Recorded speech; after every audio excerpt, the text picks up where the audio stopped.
We talk a lot about authentic design and avoiding knockoffs, but the discussion rarely turns to paint. Designers spend hours toiling over the perfect paint color, but when the contractor tints in another product, the color results are often not the same. Today, we have Andrea Magno, Benjamin Moore's Director of Color Marketing and Development, here to give us a quick tutorial on the importance of specifying Benjamin Moore products if you want Benjamin Moore colors. Take it away, Andrea. Thanks, Dennis. Hi, everyone. I'm Andrea Magno, Director of Color Marketing and Development for Benjamin Moore. My team works so hard to bring you all the tools, all the resources that you need specific to color so that you can bring the colors that you love into your client's home.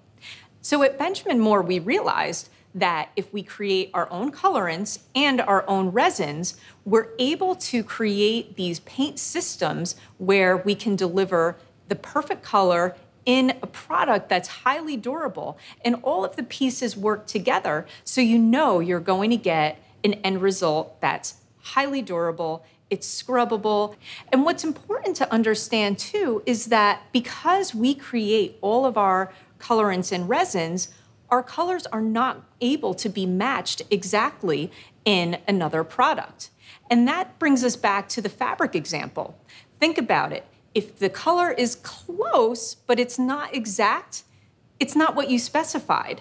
And that's why it is so important to not only specify the exact color that you found that's absolutely perfect for the project, but it's also the product.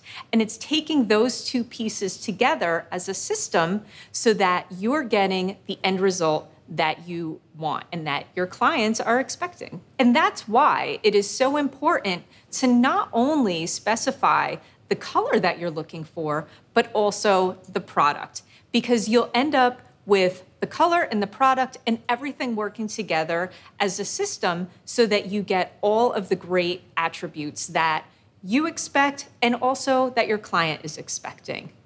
Thank you for your time today, and back to you, Dennis.